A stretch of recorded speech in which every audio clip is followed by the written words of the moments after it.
Well, good evening, everyone. As Paul spins round, welcome to the Studio Rats Live Q&A number 110. My name's James Ivy. I'm Paul Drew. And welcome to a very, very warm United Kingdom. Man, it's hot, isn't it? It has been very warm this week. You'll probably hear the aircon in the back, or the fan at least in the background of mine. I'm very sorry. I'm not turning it off. It's too damn hot. Even at 7 o'clock or 8 o'clock in the evening, it's still 24 degrees here. And I was going to ask that question, actually, talking about air conditioning, because I've got mine on as well. Yeah. You might know this. Mm-hmm. Can you definitely get rid of the sound of air conditioning on a microphone using what plugin would you use for whatever it's called? Isotope. I would use Isotope. Voice denoise. Voice denoise, great. Okay, I've got that one. And I would, as long as you've got some an example of the noise, let it learn it, and it will get rid of it. Great. Okay, I need that because it's 35. Oh, is that 35? Is that degrees C or degrees F? I always get confused between the two. I'm talking 25 degrees Celsius. So double it and add 30 for. It's got to be 35 degrees. Michael P's over in Florida, isn't he? So he's probably, it probably is that over there. It's the only thing that, But he wouldn't have said if it was 35 degrees C. Sorry, degrees F. That's freezing. Oh yeah, of course, yeah. No, it's not yes, lots to get through tonight. Lots of whinges, moans, stuff to talk about. We'll talk about the shed build. It's getting very exciting now. I know I promised a video last week. I've been so busy doing the shed build and being the project manager, I haven't had time to do the video. It is coming. I've got all the footage. I know what I'm going to say. I just need to actually do it, I'm afraid. I'm finding some downtime when I can get anywhere near the slab and there's not great area builders all over it is turning to be quite a challenge. But hey, it's all good. Mr. Drew, what have you been up to this week? So this week there's quite an exciting there's quite an exciting announcement coming tomorrow morning at 8 p.m. Right. Who from? Or can't you say? No, I think I can say. Yeah, I can say Boss. So there's an exciting announcement coming from Boss tomorrow morning. So I've been doing a video for that. Mm-hmm. Keep your eyes peels for that. Our morning, their morning. Our morning. 8 they're in Japan, so yeah. But for some reason, it's their releases are done for the UK 8 a.m. Anyway, I've got to check. It should be 8 a.m. Yeah. So I've been doing that. That's quite an exciting release. I've been doing another release for another company that I can't say. Right. That should be. I think that's coming out tomorrow as well. But that video won't go out until Friday, I think. Exciting. Been selling bits and pieces. Well, what you sold? Well, we'll talk about that in a minute, I think. All right. Okay. What else? I'm looking around. I've just lots of things. There's a couple of good things to talk about. But what about yourself?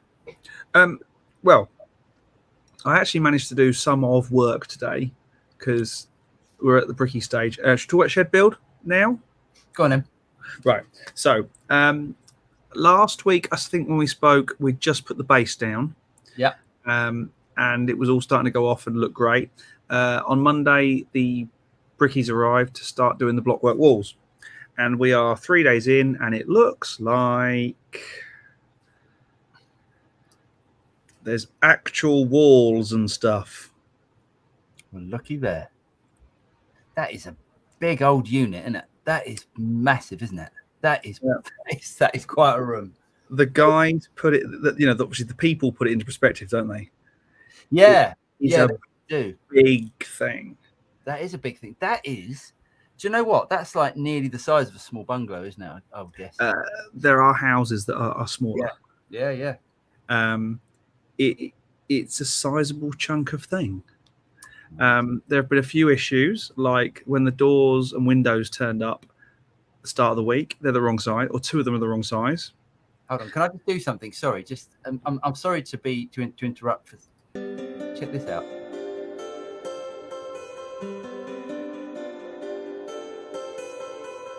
rubbish is that? Did you hear that? Yeah. Sorry, I'm looking at the back end of this. You can tell I've had it in. I'm looking at the back end of StreamYard, and you can play music while we're You can talking. play cheesy music, can't you? That's awful, isn't it? It's terrible. Awful. It's like General MIDI. Oh no, I've got to stop this. Okay, sorry, mate. I do apologize. So yeah, the windows turned up, windows and doors turned up, and 2 of the doors are the wrong size. Classic. It's just a classic thing, isn't it? So after several phone calls backwards and forwards to them to tell them that they're a bunch of wits, they're going to rush them through, and they'll be here next Wednesday. Next Wednesday. Okay, great. Yeah. Various things have been arriving every day. More building materials, timber. The roof is now here. All the sheet materials for the roof arrive tomorrow, along with all the timber for the internal framing and stuff like that. I mean, it's very exciting, but it's scary. It's very scary at the minute, in a good way. What else is going on? So we've got it, but hopefully by the end of the week it will look like 4 walls that need a roof, and that'll be a good place to be. Nice. End of next week, hopefully I'll have a roof and some windows and doors. Nice. You're having a pitch roof, aren't you? Yeah, you are. Yeah, I was checking. You are. No, it's flat roof but angled. Oh, angled. Oh, right. Yeah. Oh, interesting. Okay. Flat roof. Overall, it gave me more ceiling space, more height. Nice. But it is huge. I mean, it's 11 by 5 meters. It's a big thing. It's a big thing. There's been a few compromises we're having to make along the way due to building regs and heights of damp-proof courses and all. Because it's so big, it's basically treated like a house. Yeah, so yeah. It has to abide by building regs. So there's a few things we've gone, I don't really want to do that, but have to because of building regs. There's going to be quite a step up into it until we get building regs go away, and we can then do what we want to it. There's a few things like. Well, what are you going to do to it? You're going to need a step up into it, aren't you? Yeah, but you can have a step, but you can't have a step above the height of the damp-proof course. It's all very boring stuff. Yeah, it's very boring. I've got to admit, it's deadly boring. But there's a few things we're compromising on to get it signed off, and then once it's signed off, we'll make some changes. And it's like learning to drive a car or learning to pass your test or learning to drive. Right. It's 2 very different things. So getting it all signed off and official is one thing. Then turning it into what I want it to be. It'll be, once you're in it, you'll go, this is absolutely off the chart, because say my builder and I have a very similar view of, he wants this to be a showpiece for his business, and I want it to be just amazing. Sure. So yeah, it's all very cool. It's all heading in the right direction. So by the end of the week, we should have walls ready for a roof, which will be here tomorrow. Nice. All good. So in answer to Chris Williams, that's how the studio build is going. Tell us everything. That's everything there is to know. There will be a video about the early stages, and then we'll do one about the walls and stuff. It's just difficult to do all these things and actually do it and build it, And I'm not the one lifting the blocks. The blocks are stupidly heavy. We had 1,250 blocks delivered. Bored now. 1,250 blocks. I can imagine it's very interesting for you. Yes, and anyone else who cares about these sort of things. But no one gives a shit about your blocks, mate. No one gives a shit about your blocks. Anyway, let's move on. Let's get into it. Here we go. Nedamido says, well, hello there, gents. Early bird here. I'm on vacation and have nothing to do but to look for deals on musical equipment. Mate, tell me about it. That's what I spend my life doing, that sort of stuff. Nice one. K. Michael P says, howdy, y'all. So happy for you to see me today, Buddy and Paul. So James wants to know, no, let's go back to K. Michael P. James wants to know, Michael, why James is Buddy. Like, I mean, I do call everybody buddy. Oh, buddy. That might be why then. It might be that. That might be why. Okay. It might be that, but yeah. Thomas Nonsense says, good morning from a rather cool Brisbane. Nice. Lovely. Yeah, mate. Oh, no, Chris. Paul won't appreciate that. No. Don't get me wrong. You know, when the exciting stuff starts happening, I'll be well into it, as I've said before. But when we're talking about blocks and membranes and stuff, I couldn't give a monkey's ass. Anyway. To be fair, I couldn't, but I'm having to.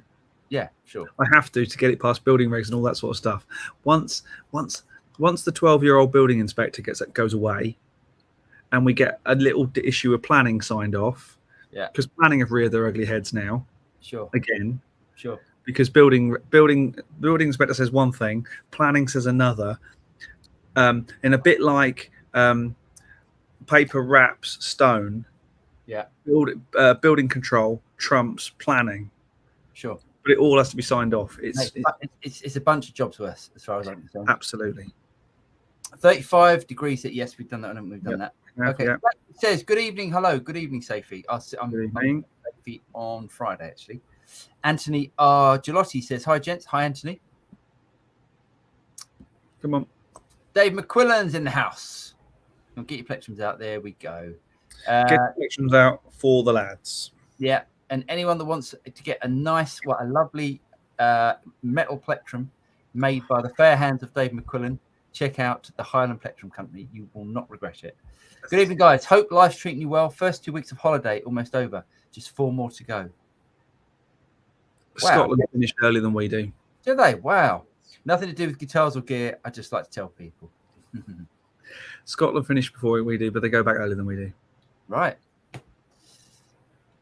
It's probably all the midges and stuff. They've got to deal with all the midges, haven't they? Scotland's full of midges. Anyway, Thomas Nonsense. That noise at the beginning of Fireball, Deep Purple, is the studio air conditioner turning on. Didn't know that. I don't even know the song, to be honest. Did you not? Oh, okay. Do I know? Should I know the song? Yeah, it's fairly well known. Okay. Deep Purple track. 94 Fahrenheit. Nice. In Fahrenheit. Isn't it double it in our 30, isn't it, normally? I think that's the rough estimate. Yeah. Get somewhere close. That's the way I do it. Yeah. Sheps, evening all. Evening, Shep. Yep. Avjit says, old Nair Step Cat Edition foot switch for $99 22 days ago. It's still in transit. Not even reached me. But I saw the price has dropped to $79. What should I do? Ooh. What would I do? I mean, it's what would I do, and what you should do, and what James would do are probably completely different things. Personally, I wouldn't worry about it. I think $20, which is, what does that work at? 15 quid, James? About that these days, yeah. So you've got to wait for that to turn up. It's going to turn up. You're going to return that, and then they're going to make you pay carriage on it as well because it's going back to China. It ain't worth it. It's not worth it. The only problem with buying anything from China is if it goes wrong, as in something in the system, not necessarily the unit, but if something goes wrong, they're going to hit you carriage. I remember looking at getting a kid's toy sent back to China because I'd been stupid enough to buy something from Facebook, and they wanted 150 quid in carriage. It's not worth just 22 days from China. It's in a container on a ship. It takes a long time to come on from China. It just does. Without a doubt. Yeah, you're going to wait for that. I mean, it might be on flight, but I doubt it. I mean, it could be. They normally come in bulk, though. They'll come in bulk by the container load. But he's buying it direct from. It will still come to a holding center. It'll probably be, even though you haven't ordered it from Amazon, it might even be delivered by Amazon because their fulfillment centers act as distribution for Chinese companies. Okay.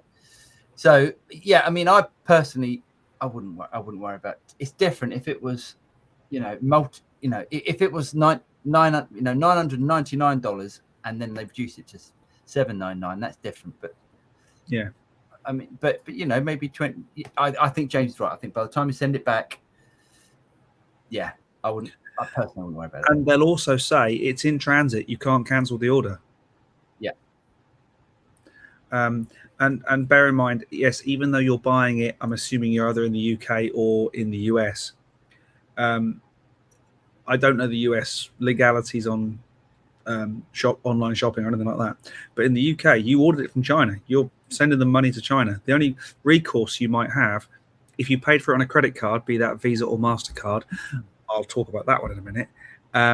You might get some recourse from your credit card company. But if you bought with it on a debit card, you have got no hope. Or two hopes, fat and none. None and Bob. Yes. K-Michael P said, just remember I told you so. You should have built a safe space under the building. I think rural Essex is quite different to Florida, maybe. And also, this thing's going to have sound lock doors. It's going to have, FD60 doors everywhere. It's going to be a blooming bunker. I appreciate it looks like it right now. It looks like a blooming what's the word? Nuclear fallout shelter. But it's going to be a bunker. It really is. So I'm not worried. But thanks, K. Michael P, for your concern. We don't really have safe rooms, do we, in the UK? No. Anyway, Avjit. So K. Michael P says, Avjit sold my Katana the day before, but told the new owner about the sale, and he ordered one. Interesting. Shahaba says 98 Fahrenheit here in Colorado, 37 for British heathens. Just remember who populated that side of the world. Yeah. And you Australians, just remember where you all came from. Not even, and Shahar's not even American. I know. Really. Anyway, Gibbs says, I want a telly. I played a few. They have such flat necks. Any recommendations on which have a better neck? Depends what you mean by a better neck. Well, less of a flat neck. I'm guessing you mean. Do they have a flat neck? Actually, a lot of the modern tellies have compound radius necks. Right. So yeah, some people aren't a fan of compound radius. To be honest, I don't think I'm that much of a fan of compound radius. I don't think I've ever noticed if I'm playing one or not. My what have I got? This compound. My Reverend compound. Feels great. Nothing else is. No, nothing else is. I've only got that Reverend. So basically, compound radius means rounded at the top, gets flatter as it gets further down the neck. So easier for chords for top cowboy chords. Easy super speedy up the bottom. Yeah, exactly. So yeah, the vintage, all of the vintage style tellies will not have a flat radius fingerboards. Things like the telly ultras and that sort of stuff, they will have very flat fingerboards. To be honest, any of the USA, the Player and the Player 2 series, are they the recent ones? Player, I get so confused between. I think the Player, Player Plus or whatever they're called. They're great guitars. They are great, yeah. For about £1,000, you're getting a great guitar for that. Yeah, if you want a, actually one of my tellies might be compound. If you want like a rounded neck, go and get a custom shop. I mean, if you're loaded and you want a rounded neck, go and get a custom shop. Yeah. Money's no object. Go and get a custom shop. If not, go into your local Sam Ash Guitar Centre or whatever. Try every telly they've got and don't look at the price tag until it affects it. Find the guitar you really like or that really likes you, because it's often that way round. Yeah. Then look at the price tag. Don't go in there going, oh, I've only got £500, because then you'll compromise. Find the guitar that suits you and then go after that. Yeah, I think I'm trying to think. I mean, you'll definitely find a telly that suits you. Tellys are without a doubt my favourite guitar, without a doubt, and you'll definitely find one that suits you because they're brilliant. They can do absolutely anything. I had this comment recently. I might have said this on the show. Sorry if I'm repeating myself. There was a guy that said, "You're using the least versatile guitar there is." and I was using a telly for a particular video, and on his thumbnail, on his profile picture, was a picture of a Ibanez Gem. I think I did say this. I said Yeah. I said this before, and it's just like, what do you mean by versatile? It's just completely different anyway. We come to this argument from very different ends of the spectrum. Yes, we do. Yes. But yes, telly's very versatile as far as I'm concerned. Yeah. K-Michael P. Yep. Julian Thompson says, "Hi guys, good to make a live stream for once. I'm from Melbourne, but currently on holiday in Croatia." Oh, nice one, mate. Nice. Well, thanks for interrupting your holiday to join us. Cheers, because you're in Croatia. It's definitely drink o'clock. It is definitely drink o'clock. Croatia, nice. It's nice over there. I did a couple of gigs in just outside Dubrovnik, and just gorgeous. The flight in over is it the Aegean? That side of you'd have to. Beautiful, absolutely stunning. It is a beautiful place, isn't it? Shahabar says dollar and euro reach parity. So much easier now to see how Europeans are getting ripped off. So true. Yes, and it's not far off $1 the pound. Is it not at the moment? I haven't looked. It's pretty bad at the minute. Is it? Well, thanks to Boris upping and leaving, which is never a bad thing. But we're not going to talk politics tonight. We are not going to go there. Oh, poor Boris. Avjit says, "I'm from India. Someone told me to mail them and they'll return the extra amount. So I mailed them this morning. Let's see. Oh, good luck, mate. Yeah, let us know how that goes." That would be a very decent company that would do that. Very much so. Although I have heard of it happening.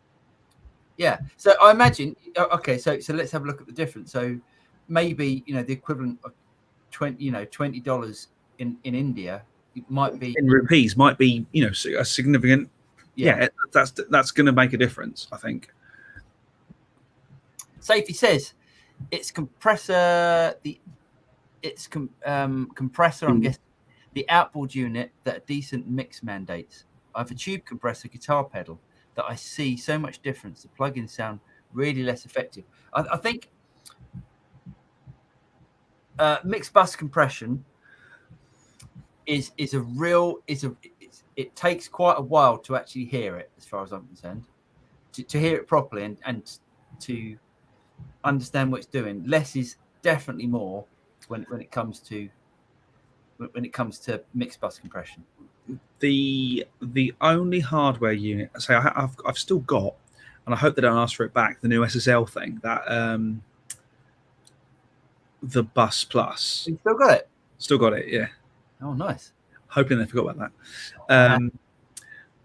But the only bus compressor I've ever really got around and really got my head around is the Obsidian, the Dramatic Audio Obsidian.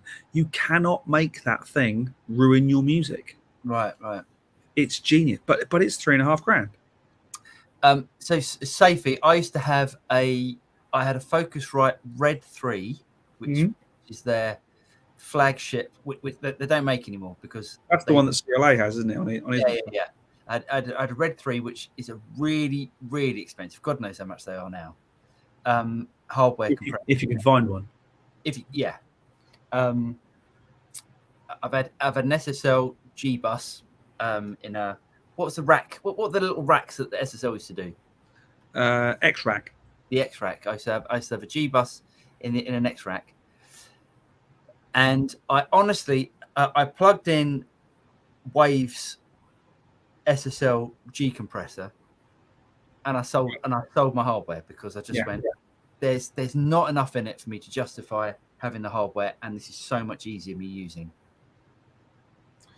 The Waves of all of the SSL G bus compressors, the Waves one is the one I go to, even over the UA one. It's just there is something.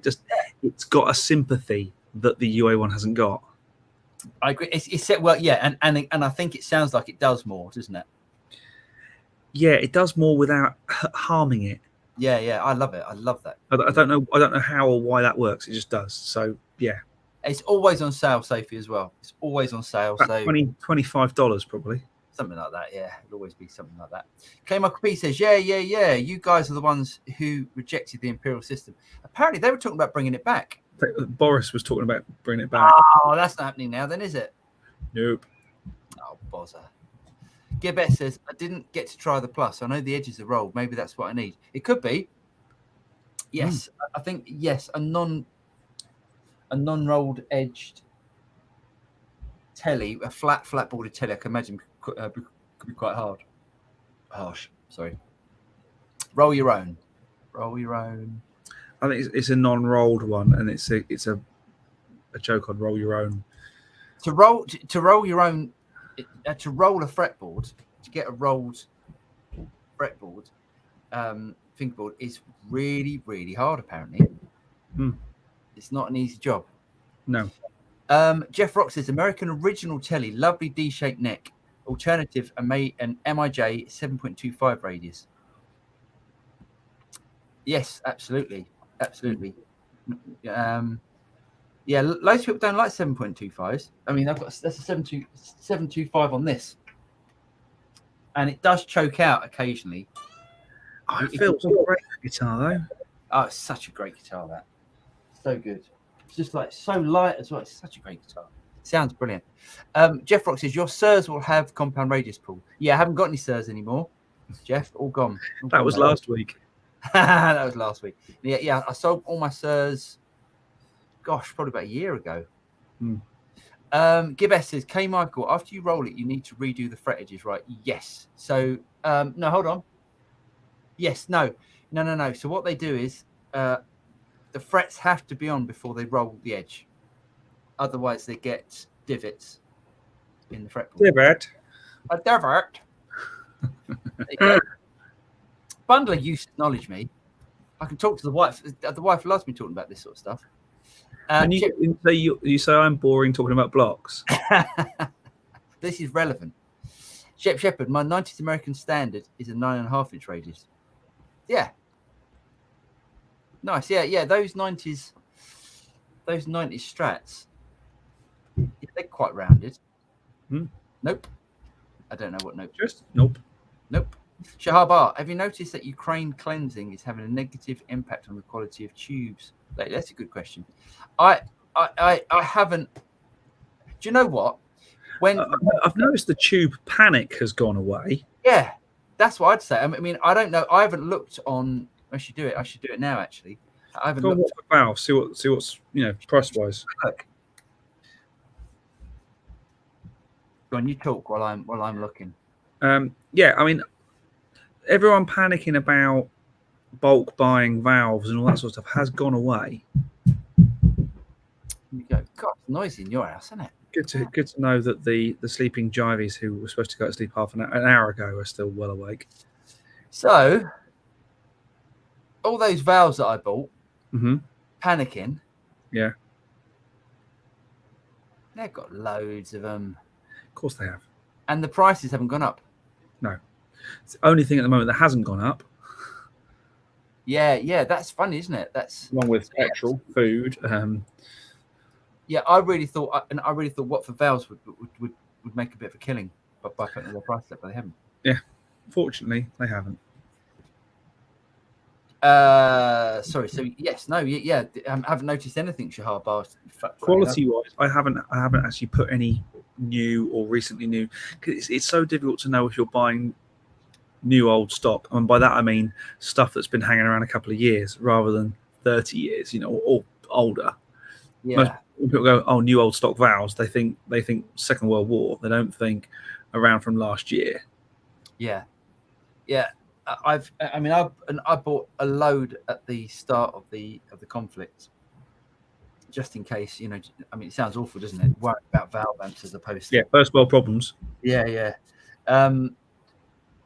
And yeah, I mean, to be honest, I haven't changed any of them because but they're sat there just doing nothing. Yeah. Anyway, K. Michael P says, do you need to do minor work on the frets? You do, not do you. Oh, sorry. You do need to do minor work on the frets. It's not a hard job. I could do the whole job, including finishing, in about an hour. Easy, nice. I'd like to know how to do a fret, like a proper fret dress.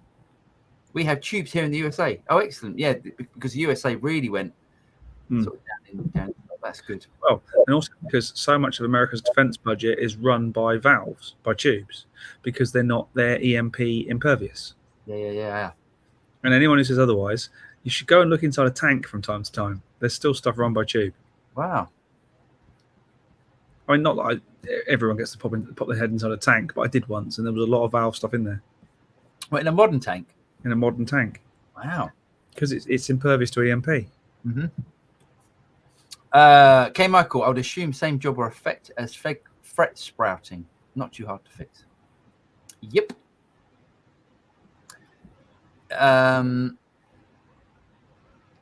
You've missed Sheps.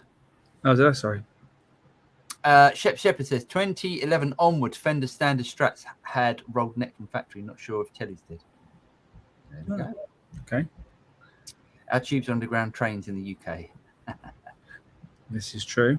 Late to the show. Oh, hello everybody. Hello, OK Live. Jason Wade says, "What's up, guys? Hope you had a wonderful day so far. When will the Studio Rats T-shirt in Fat Boy sizes 3XL be available? We need swag options, lol."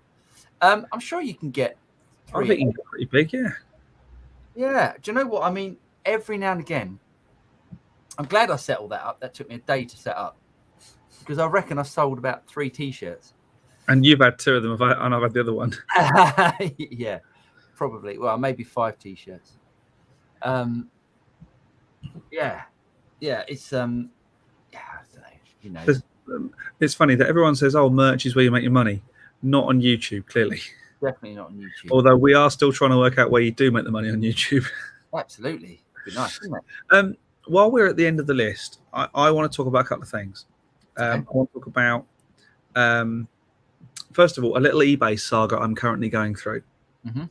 So about a month or so ago, I was busy working. I think I was on a cheer comp, and my watch was pinging saying, "You have made a purchase from eBay." Ping, "You have made a purchase from me." I'm thinking, no, I haven't. What's going on here? 5 later, it went, "We have declined your eBay purchase." Another one, "We have declined your eBay purchase." I went, hang on, I need to have a look what's going on here. And clearly my eBay account was compromised, and someone decided to buy 3 Paw Patrol stencil set things. Useful. But 52 quid a pop. Ooh. And a 2-piece tyre pressure gauge set for £58. So, got in touch with eBay and said, "I think I've been compromised. I need to change all my account details, all my logins and everything." I hit my bank up. They said, "Right, we'll cancel your card, get you a new card out, change all your logins and all that sort of stuff." Sorted. Thought, right, now, how do I get this 200 quid back? Phoned eBay. Actually, phoned eBay. Said, "Oh, go to your bank. They'll refund it because it's a fraudulent thing." My bank said, "Yep, no problem at all. We'll refund it. We'll investigate and we'll refund it." Last week, they said, "Terribly sorry. There's not been enough evidence to support your case. We want our money back." What? Exactly. So I said, hang on a second, eBay. So it's taken me most of the morning today to chase this. So eBay have marked those items. They've deleted the items from sale. They've refunded me any. So I can't get to the items. But eBay have marked them as a fraudulent thing. So I'm now bashing between eBay and my bank because MasterCard, who it was purchased with, who are the sales process, because MasterCard have said, "Oh no, sorry, there's not enough evidence to support it as a fraudulent claim. My bank want the money back." I've gone back to my bank and said, "So are you telling me that you're endorsing fraudulent activity on my account?" All of a sudden they've gone, yeah, let's reopen the case, because they basically went, "We're not interested in this case anymore. We're going to take the money back. That's it. Goodbye." Started on the app. It took me best part of 3 hours to get through to someone who realised only when I said, "So if I'd done this the fake way and not reported it as fraud and waited for the items not to arrive, I could have reported it to eBay as a non-arriving item and got a full refund."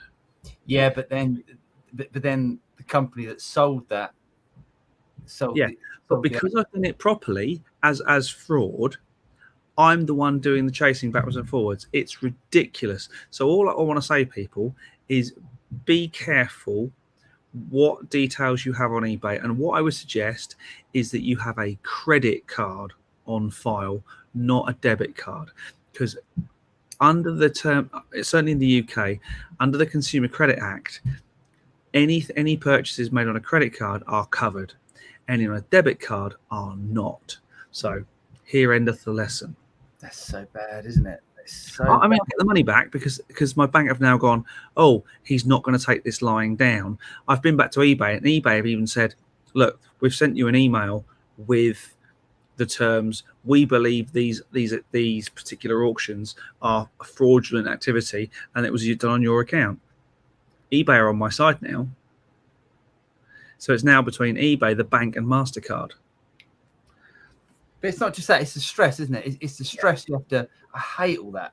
And 3 hours of my life today. Yeah, mate. I tell me, I had to deal with that. However, okay, live €4. Thanks, mate. That's very kind of you. Thank you very much. Or $4, depending on how you look at it. Oh, same, yeah. I had to deal with the waste of space that is Vodafone for 3 hours on the phone for.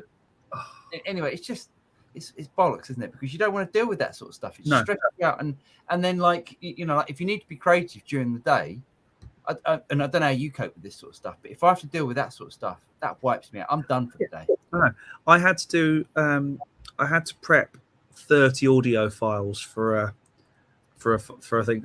Do a whole kind of compression thing and level matching. I think for a file. And that's all I could do because it wasn't creative. It was going through a process and going bang, bang, bang 30 times.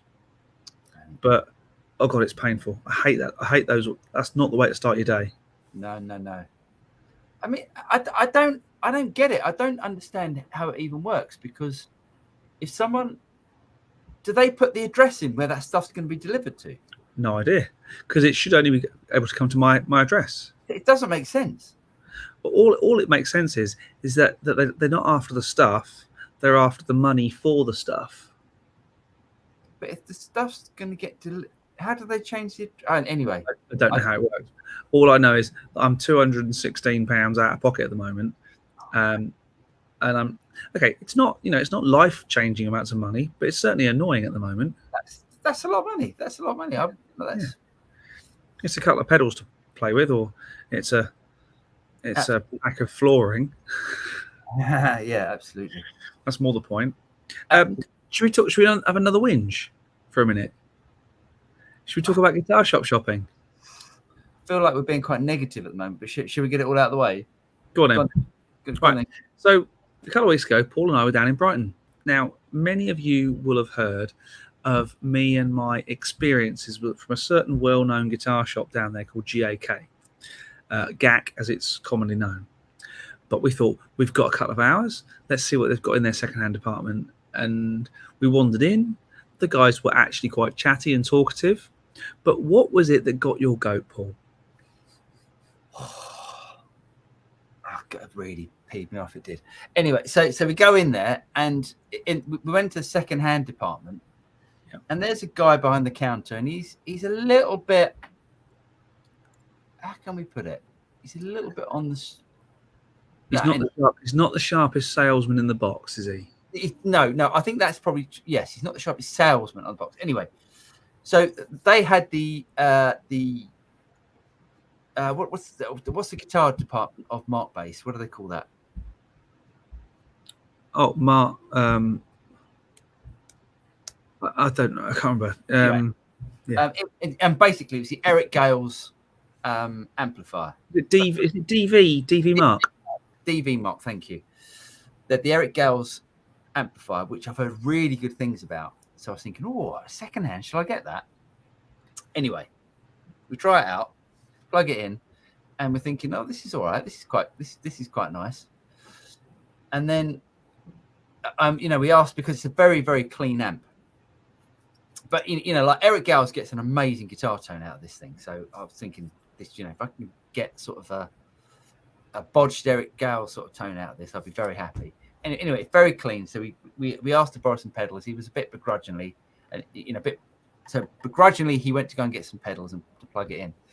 He then, after us playing, like thinking of buying this amp, he then took the guitar off me and just started shredding, like looking at us, just shredding on the guitar and just constantly sort of playing, because he was almost trying. He wasn't interested in selling us a unit. He was interested in showing us what a good guitar player he was.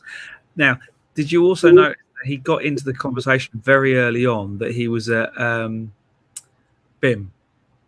But that's irrelevant. I mean, that doesn't mean anything. But yeah, he did do that, and it's just a very weird thing about sort of some guitar shops you go in, and the guys, because you almost feel like, there's some guys that work in guitar shops and they're fantastic, and they like guitar. Every single one of those guys that works in guitar in Epsom is amazing. They're good players, but they're there to do your job, and they're really friendly, and they're great. Too much trouble. Huh? Nothing's too much trouble. They're brilliant. That's definitely my favourite guitar shop in the whole of the UK. See, and I mean, Greg and I have been into GAK before and been like, why are we bothering? Why are we even trying? And that was another case of, what a dick! Mate, you just lost the sale because of you wanting to show off your fingers. I mean, we all know Paul can play. He didn't. He was really good, but it was almost like I played, and then it was almost like, oh, I'm better than him. Now I'm going to show him that I'm better than him. It was just like, what are you doing? How not to make a sale? It was such a weird experience, wasn't it? Yeah, very strange. Should we carry on? Yeah. Basically, all I can say is I'm never shopping in GAK again. It's not worth. I'll try and avoid it, but it's not because of that. It's just you never really get a good. I've never had a good experience going in there. I mean, I bought stuff from that place. Yeah. I bought stuff from that place. I bought a Bad Cat amplifier head. Do you remember that? Bad Cat, yeah, and it came rattling around in a cardboard box that I wouldn't have put a Fisher Price toy in. It was loose in the box, and it turned up, and we picked up the amp, and it was just going. The whole chassis was rattling around. It was just like, and yes, whoever said, George says, GAK getting a bashing again. I'm afraid so, George. Yeah. It's, you know what I mean? What's the matter with these guys? Anyway. They wouldn't get a bashing if they're any good. Huh? They wouldn't get a bashing if they're any good. They wouldn't. No, they don't. I love being positive about guitar shops. Slap the link in here. I'll order one now. What we're talking about? T-shirts. We can't slap the link in. Just all you need to do is go to any of the videos. Go below the video, and there's the Studio Reps merch links. There are. Yes, on the actual YouTube videos, Jason, you should be able to get one. You should be able to get one there. They're not. They don't come from us. What happens is I did the designs, and then like a third party company deal with it. They print it, and then they send me the. It's drop shipped, basically. Exactly, drop shipped, yeah, and you get sent some nothing amount of commission. I even think I've even taken the commission off the T-shirts because I'd rather the T-shirts sell than earn any money out of them. Okay. Greetings, everyone. Marky Effects. Greetings, Marky Effects. Julian Thompson. Paul, you seem to love your PRS Studio when you got it. Interested why you got rid of it. It's a really, really, really good guitar. To be honest, that the bridge pickup on that guitar is by far my favourite bridge humbucker that I've ever heard. I love that guitar. So I found it a little bit, and I don't know if other people found this. I've heard other people say this. The middle pickup for me, I tended to clunk it every time I picked. It was right in the position where I want to pick, and I found that I had to change because depends on where you pick. Between the pickups changes the tone. So the closer you get to the bridge, the brighter the tone you get. Now the tone that I majority, that I use majority of the time was right over where the middle pickup was, and I was clunking it all the time because the pickup is actually quite high because the PRS has got this sort of carved top to it. The pickup is actually quite high. But that's not a it's a brilliant guitar, and in hindsight, I would have liked to have kept it, but I can't remember what I got rid of it for. I can't remember. But if you're thinking of getting one, you won't regret it. You definitely won't regret it. It sounds fantastic, and it's classic sort of PRS build quality. You'll love it.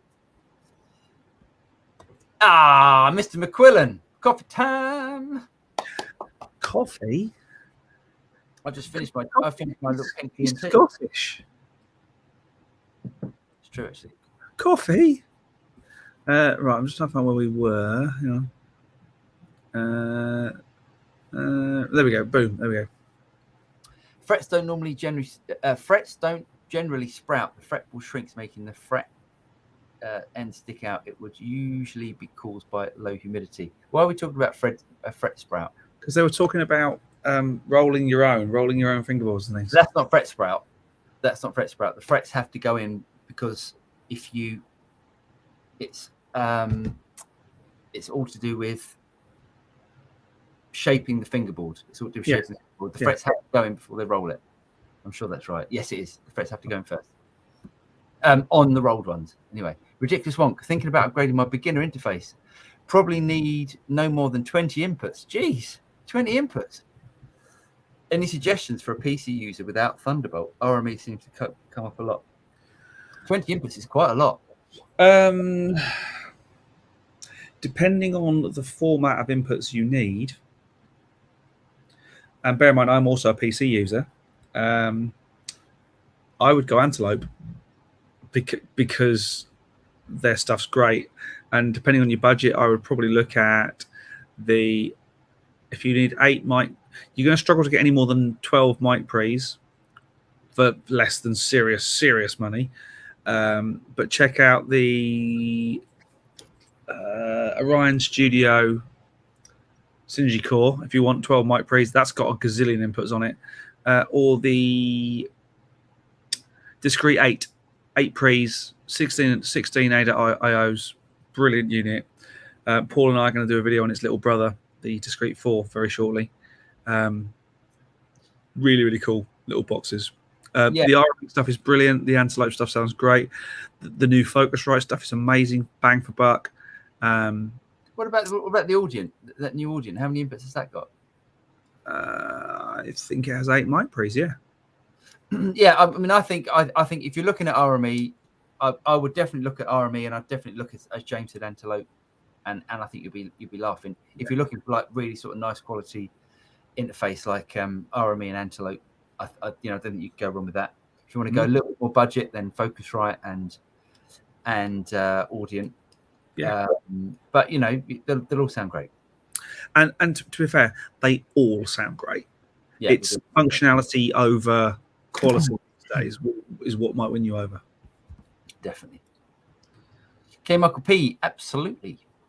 He either agrees with us or he's agreeing with us. Yeah. Andy Guitar Live. Hello, mate. He says, "Good evening, gentlemen. I'm a bit late today. Had to educate some 6-stringers. Good man." I got my first real 6-string.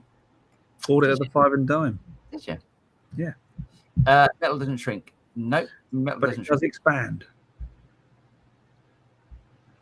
Does it? Yeah, with heat. Metal expands and contracts a lot. Interesting. Anthony G. Well, that's a nice guitar. Look at that. Nice PRS there. Nice pop on that, isn't it? Yeah. I like that. That's is that McCarty? It could be McCarty like that. Hello, guys from Southern Ontario. My wife is seeing her family in Texas. It's 41 degrees. So on the radio station I listened to, Absolute Radio, they were doing a feature called "Who's the Hottest Listener?" Now, of course, it's a loaded question. Who's the hottest, as in the most attractive female listener? But they were actually doing who's the hottest. And this one guy said it's 51 degrees in my chip van. Oh, nasty. Nasty. No, not much fun. Pet says, in Corfu for week, lucky bugger. Missus would kill me if I put in a rat shift. Have a good one. Thanks, mate. Have a lovely time in Corfu. I did think he was being a bit quiet. Shahar Bar says, how about Studio Rat's hot sauce or Sapper-esque hot rat sauce? I should do that. Do like a yeast-free thing. We should do yeast-free and gluten-free. Yeah, I'd like that. That'd be good. Chemical P said, I'm 5 miles off the beach. Nice. 35 degrees on the beach, 29 degrees. Sorry, 35 degrees, beach 29 degrees. But I can't afford to be on the beach. Yeah, beach property expensive, isn't it? Yeah, tell me about it. Certainly in Florida. Oh, yes. Okay, live. Hey, Paul, have you had a chance to try a Katana artist yet? I haven't, actually. Do you know what? I've been speaking to Boss recently. I'll have a chat with Boss, see if we can... See if The boss of boss. The boss of boss. The boss. Pet said, did anyone catch Andy Timmons on TPS? What a sound and incredibly nice guy. I mean, he is an unbelievably good guitar player. He's and really nice guy. Is he? I haven't seen the interview, actually. I haven't. I only saw a little bit of it. I can't normally watch a whole TPS these days because I've got a life. Yeah. I sort of go in and out of it. I do enjoy it though. Yeah, Andy Timmons, amazing guitar. He's one of my favourite guitar players. And Essex police get quite upset if I'm watching it on my phone in the holder as I'm driving up and down the M11. Yeah, that's not cute. Yeah, they wouldn't like that. Alan Rice says, "Yay, made it to the live session. Quick question: have you ever had a katana cut out on you?" No, I haven't actually. James? No. The only time I've ever had an amp of any kind die is as in intermittently die. I looked in the cable and noticed the live was loose in the plug, which is not great, not for safety. That's not good. That's not good. No. And went, yeah, I might have to fix that, and it was fine from there on in. That's the only time I've ever had. That was an old Marshall tranny amp. But yeah, that's the only time I've ever had an amp go dicky on me. Certainly a katana, no way. Yeah, I've never. Yeah, katana's never. Katana. Maximilian Mengwasa says, at Paul, could you elaborate a bit more on why JK from Jamiroquai was such a tool? Referring to your video a few months ago. Keep up the good work, guys. Love your channel. Without getting us done for libel or slander, isn't it? Spoken. Yeah. Okay. Let's. Can we do a couple of JK stories? Yeah. These are not personal JK stories. These are friends. Actually, one is a friend. One is a common knowledge one. Okay. Right. Don't get me wrong. I think the guy is an incredible talent. But does he know it? So, two stories about JK. Hyde Park, a gig at Hyde Park. I think this was Dan. I think it was Dan Hawkins. Dan Hawkins was playing with Dan Hawkins, bass player from Studio Atlas, was playing with Katie Mellower. I think it was Katie Mellower. Anyway, JK turns up in his Ferrari onto Hyde Park, pulls on, backstage and stuff, pulls into Ferrari backstage, realizes that, that no one's noticed his arrival. He's Dan watching this, gets back in his Ferrari, revs it as hard as he can so people come out to notice that he's there. I think that just basically says enough. Did you ever see the footage of I mean, bless him. I mean, I could sort of feel for him for this. When he wrapped his Diablo around a tree. No, not that one. No, not that one. It's basically he's being hounded by, and you can imagine it must be incredibly annoying. He's been hounded by the paparazzi. When Jamiroquai were like really big, and he's been he was out in Piccadilly, I think it's Piccadilly or Soho, in London, and he took a bit of a disliking to this particular photographer, and this has been filmed. This is you can watch this on the internet, and so the photographer. I mean, he's this little guy. The photographer was this little guy, and JK's quite a little guy too, but the photographer looked like he wouldn't say boo to a goose. And JK was just going at him, and the photographer was like this. like for about 10 minutes, and then all of a sudden, the photographer just lost it and just went smack. And just oh no! What happened was I think someone leant against his car. He had this custom car or something. Someone leant against it or something. Oh, and he went on. I mean, look, it's the guy's. I feel really bad, but the guy's an amazing talent. I'm not saying that, but you know. But there's being a talent, and there's knowing you're a talent. Yeah, and so the audition that I did, the audition that I did for Jamiroquai, and don't get me wrong, the guy that got it, Rob Harris, is an outstanding guitar player, and he would do a way better job than I would have done with this, without a doubt. He's brilliant. But let's put it this way: you weren't made to feel very comfortable in the audition. Yeah, I think that's about as much as I can say from that. Anyway.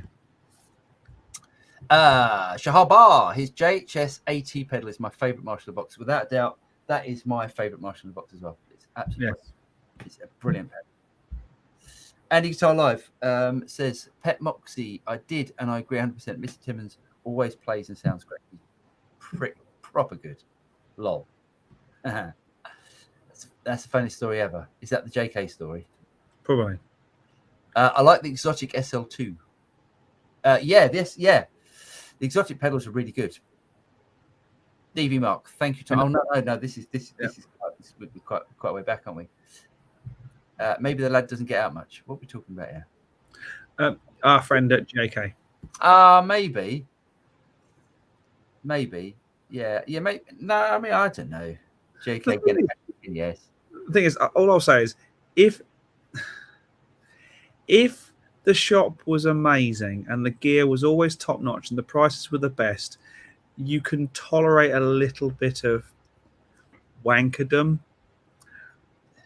But they're not, and they're not, and they're not, and they're not. They're just another guitar shop, and there are better ones out there. So let me get this right. So we went in there. We had a look at this. We had a look at the Eric Gale's DV Mark, which I was really. There was an amazing SG in there, wasn't there? That was really old, but had been butchered. Oh yeah. An SG or a Les Paul? It might have been a special. No, Les Paul. Butchered. Yeah. And they were going on about how this was the greatest Les Paul they'd ever played, and I was like, I wouldn't touch that with somebody else's barge pole. Yeah. So going back to the DV Mark amp, it was, I think they had it priced at $350. This is second hand. It's a second-hand amp, and then me and James had a look to see how much they were new, and they were like $320 or something new. Yeah. So that's, I mean, bless them. Yeah. Very silly. I've never been. Brighton is hundreds of miles from me, but I mean, Brighton's, it's a lot of fun down there. But I mean, not everyone in GAC is. I feel bad. We're just bad mouthing now. No, we're not. Oh, then prove it to us. Invite us down there. Do a video with us. No. They don't need to do it. I wouldn't want to do that. But no, I wouldn't. The thing is, like, you go to a guitar shop like Guitar Village, Farnham, Guitar guitars. Fantastic, great shops. Yeah. Evening, lads. I buy from GAC all the time. I've never had a problem. But that's fantastically. Well done, Lee. Yeah, no. I mean, that's great. That's brilliant. If you've got someone that you know at GAC and they're a decent guy, fantastic. I don't think I've ever had a good experience in there. David Brose, hello gents. I'm going to see the Aristocrats in Dallas tomorrow. Oh, nice one. It's my first time to see Guthrie live. Stoked. Oh yeah, he's proper amazing. Yeah, proper amazing. Alec Ball, MIDI Mad Scientist, evening all. Hope you're well, and you, Alec. Jeff Rock, GAC do have some decent deals, but I don't buy from them generally. I usually go and chat with Guitar and ask for a price match. You can't go wrong, Guitar. Yeah. Paul, was that Aperol? No, it wasn't. I don't know if you get it over in the States. It was gin with Angostura bitters. Ooh. Yeah, I've become a bit of a fan of it. Don't start talking to Sonny about all that stuff because it'll be tomorrow afternoon and you'll be 35 gins down, and it'll be messy. Yeah. No. I like Angostura bitters. It gives it that little bittery flavour. Oh, Little kick. Yeah, it's nice. Dave McCullin says, teetotal Scott for over 12 years. Coffee's my vice. Well done, David. That's brilliant. Teetotal Scott. Isn't that an oxymoron? Yeah, it could be, couldn't it? Well done, Dave. That's brilliant. Yeah. Good man. K. Michael P. at David having it right now in Florida. Coffee, that is, I'm guessing. Ah. I thought he was like having it. So having it like. Having it large. Exactly. Shahar Bar says most Focusrite interfaces can be changed, so you can add more inputs via SPDIF. Nice one. SPDIF or ADAT is the trick normally. Nice one. Add more. Yours. I was a metallurgist. A metallurgist, as in someone who makes metal and stuff. Oh. Someone who deals in metals. Oh. Metallurgist. Yeah, but metal expands and contracts. It definitely does. Definitely. That's why bridges have to be longer than they are. There has to be expansion gaps in stuff. Definitely. I imagine the temperatures have to be quite high. Anyway. Yeah. Loo roll in the freezer. Oh, talking about loo rolls. My dog's developed a bit of a penchant for loo rolls. It breaks into the downstairs bathroom and nicks a loo roll, and it does it like every single day. Yeah. He thinks he's the Andrex puppy. He does. No, mate, he doesn't. He doesn't like do it all cute and just trails it around the house. No, he just chews it and just shreds it. For anyone who knows Paul, like I know Paul, your house is always immaculate. Well, thank you. I mean, if you put a cup down, Paul's the sort of person who'll go put on a coaster. Just put rings on the table. I would do that. Here we go. Oh, good work, diggers. Look at that little bugger. And he's going, wasn't me. Wasn't me. Look at the state of that bugger. Anyway. But Paul's house is immaculate. So to bring a dog into it is just a complete contradiction in your family. Yeah, he's a little bugger. I do love him, but he's a little bugger. Anyhow. Jeff, did we do... Yep. We didn't actually say other than you got TPS sucks. I like I think they're very knowledgeable guys that I like, and they play great, and I like TPS. Yeah. I really like TPS. I've got a lot of time for them.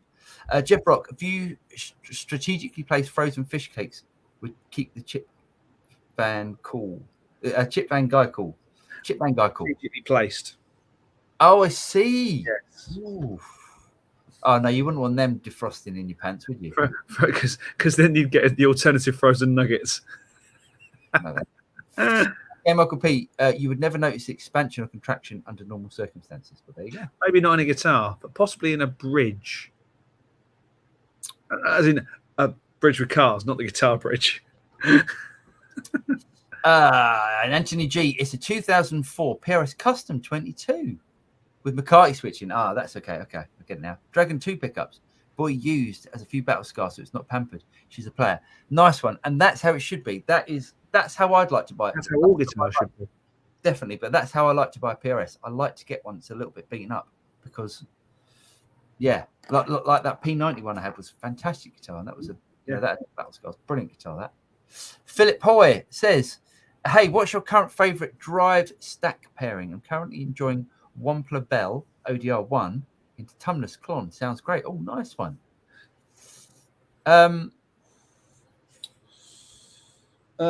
It's probably going to be, for me, the one I go to the most often is the Spark Boost, the TC, and the Governor. Great combination. Mine would be the, which I did the video on recently, sort of pedals going into pedals would be the Double Dreamer by Jam Pedals. Yeah. Because I think that it works really well, that mix control then going into the other side of it, and it's in one pedal, one power supply, two leads, sorted as far as I'm concerned. I think that's a brilliant sounding pedal. We have got a pedal to talk about today. Should we do that now? Okay, yeah. Yeah. Great Eastern Effects Co. Great Eastern Effects Co. So these are, if you remember, recently I did the small speaker overdrive. Yep. That's great. Yeah, which is a really great, unusual sounding pedal. I mean, it's again, I didn't feel like the name of it did it justice. Yeah, because it was far more that you think, oh, it's going to sound like a little Fender Champ or something, and it doesn't. It's a really great sound. I'd love a Fender Champ. Sorry, I'd love a Fender Champ. Yeah, me too. So anyway, this is their second pedal they've created, and it's called a designer drive. Interesting. So what they've done with this is, I mean, you know, everything about their pedals is brilliant. I think that the whole design and stuff is really nice. The build quality is great. So what they've done here is create a pedal with this switch on it, this sort of chicken head, that works with any amplifier. You know, like how you pick up I said this before, you know, like a clon. You put a clon in front of a Marshall. Sometimes it doesn't really work. Yeah.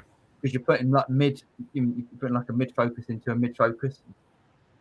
So if you use that with a Fender, it can sound really good. But anyway, what you can do, you can really shape the drive for different amps. So you've got a thin, it's a width control that just takes it.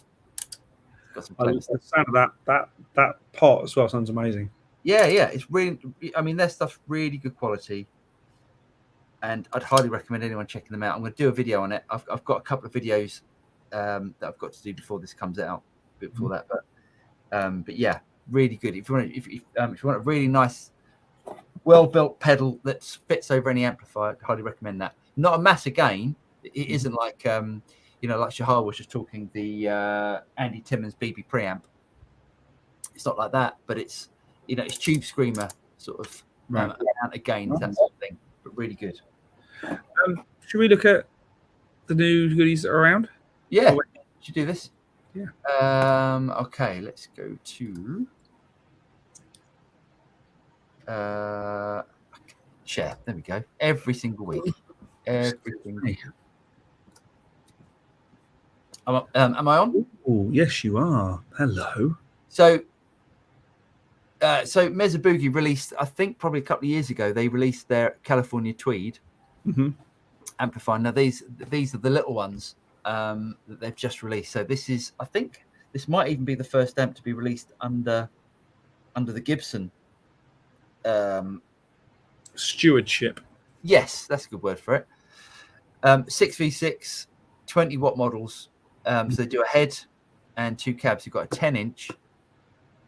I mean, that's tiny, that one. I don't know what that one is. Look, yeah, they do a 1x10 and a 1x12. Nice. Yeah, personally, I'm all over that 1x12. I think that's nice. Valve-driven reverb. Very nice. Obviously, with Mesa Boogie, their effects loops are tube buffered, and they sound brilliant. Mesa Boogie effects loops. If you're the sort of person that likes to put delays and reverbs in the effects loop, get a Mesa Boogie or get a Friedman, because they do a really good job of it. Great. But yeah, nice, aren't they? Yeah, I like that a lot. Yeah. Cheap, I bet.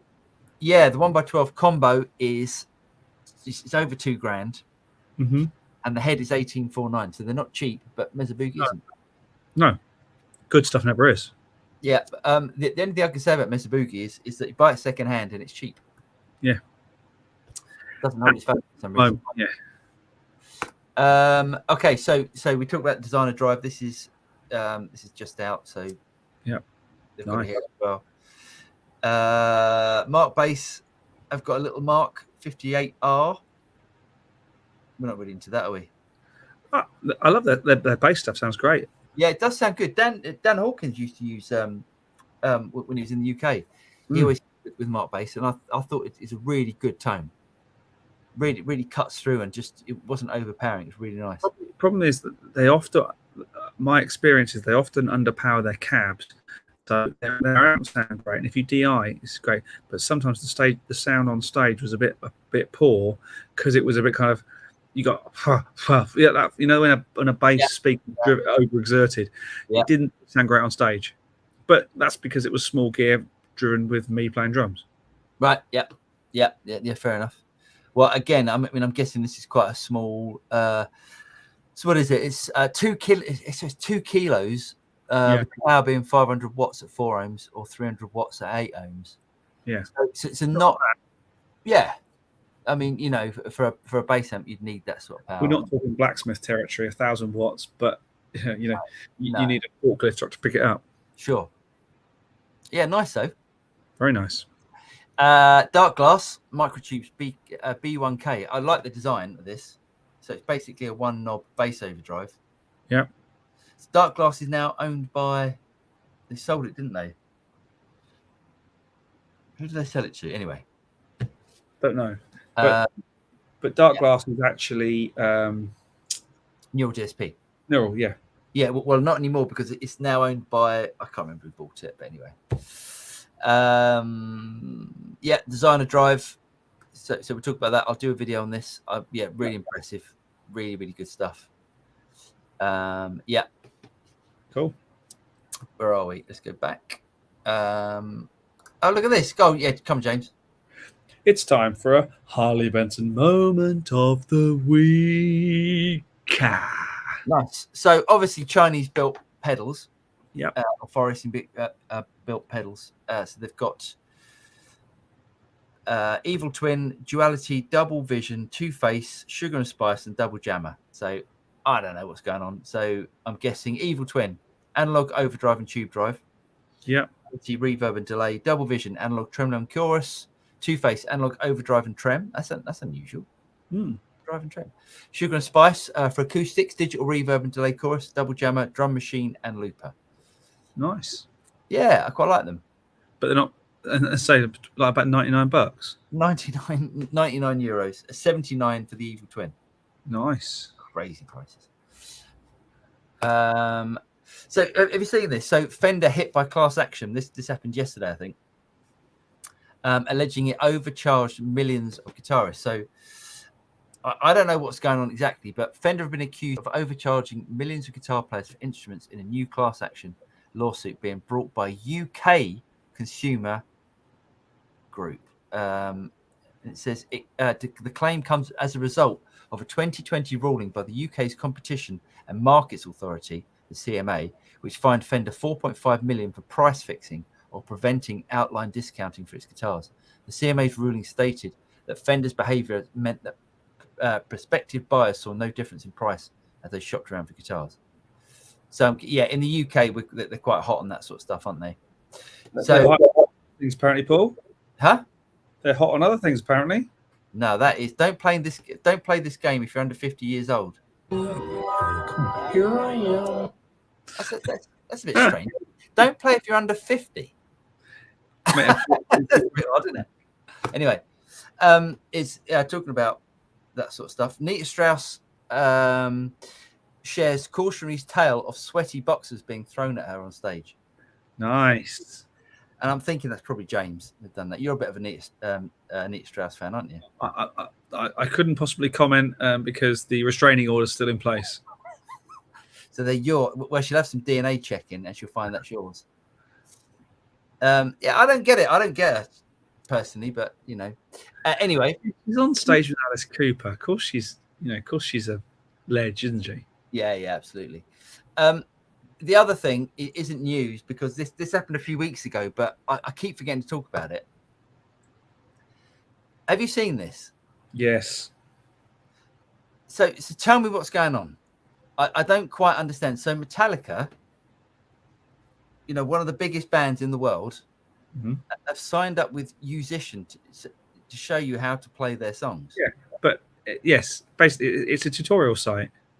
Yeah. I understand that. I just can't understand why.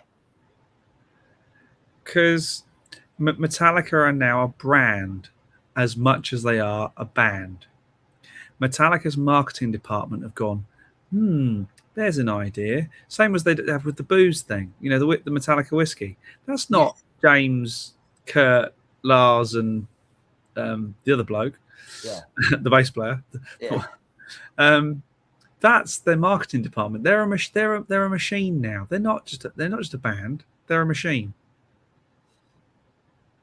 I mean, but don't you feel like the whole I mean, I know this has been disappearing for years and stuff, but the whole mystique of being in a rock band and or being in a band is now just, that to me is just gone down the pan.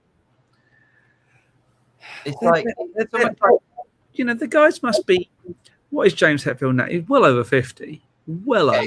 I'd say he's in his mid 50s. I'd say Mid to late 50s. multi Multi-gazillionaire. All he's doing now is thinking about his kids' pension, isn't he? But it doesn't. It doesn't need to. They don't need to do this. I don't. They don't need to, but the machine around them does. They need to keep generating income, and that's what this does. What this does is it gets the YouTube generation, the kids who want to learn how to play Metallica, it reminds them that Metallica still exists. Go, oh yeah, I'll learn that song. Do you think that's the way that the marketing or that their the brand advisor has said? Do you think they're trying to say, you guys really need to keep the name young audience, in there, as opposed to, we want to make some money out of this, because it does seem a little bit sellout to me. I think it's probably really smart, keeping yourself in with a younger audience. A band like Metallica have been around for a long time. You could probably say that their average demographic is probably now 35 plus. Yeah. Probably. And those guys, while they have money, they're not going to be around forever. Metallica needs to get an audience who's listening to Machine Gun Kelly or some other person who is in the modern vernacular of modern music, because I'm not. That's the audience they need to be appealing to, and this is a way to do it. It's actually probably really smart. And they've probably paid a marketing agency or a brand manager millions of dollars to do it. Right. So you think it's a good thing? I didn't say that. I think it's dodgy as hell, but I get where they're coming from. Right. It's just taking the whole mystique away. I don't know. When you and I were learning to play songs, you either worked it out from listening to the album or watching it on MTV. Yeah. You went and bought the Rock School book. Yeah. Because they had the tabs and were really accurate. Yeah. Or you listen to it, listen monkey see, monkey do type thing. But those days are gone. The YouTube generation now, all they're saying is, rather than going on to Johnny Come Lately's guitar tutorials, and let's face it, there's a gazillion of those out there, and learning it wrong, learn it the right way and pay for it. Probably. Right.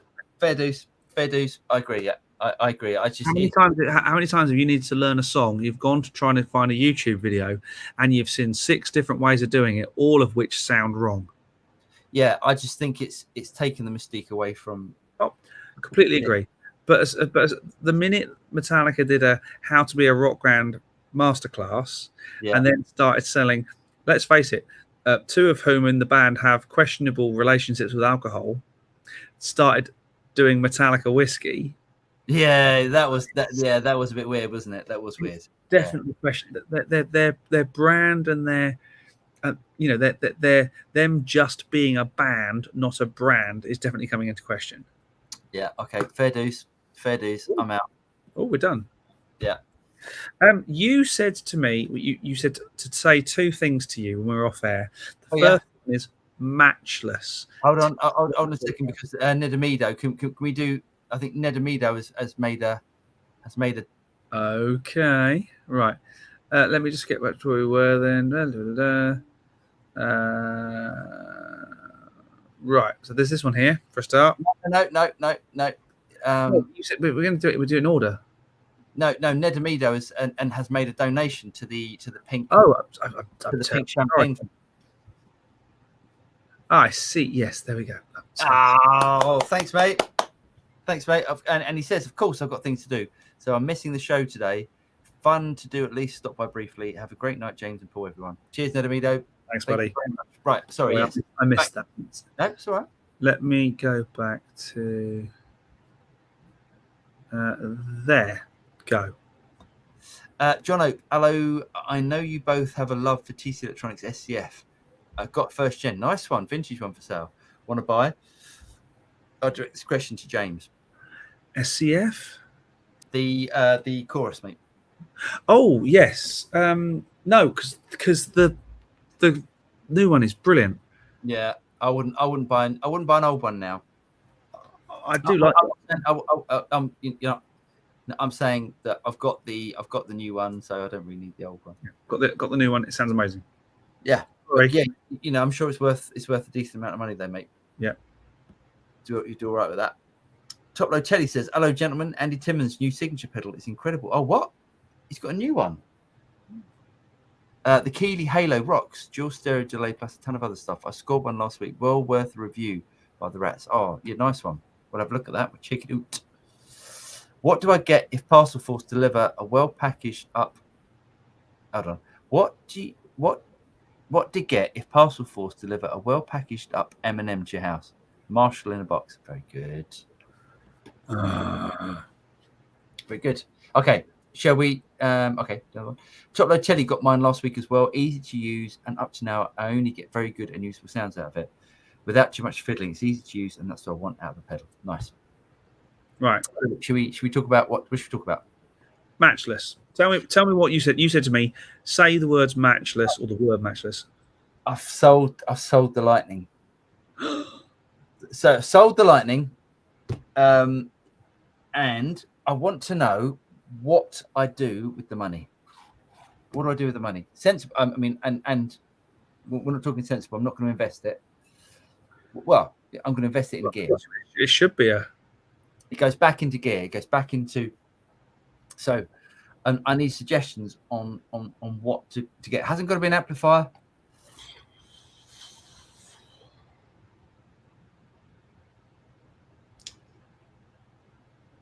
So okay. So here, SG. huh? An SG. An SG, interesting. That's a good shout. That is a good shout. So I got in contact with which is the other thing I told you to remind me. I got in contact. Good shout. Yeah, I got in contact with what's the company called? Fractal. I got in contact with Fractal today, asking if there's a way we can review a Axe-Fx 3. And I got back a weird message. It wasn't even sort of done in very good English, saying no. Basically, they don't. They're a bit low on. They're low on stocks, and they don't. And they don't.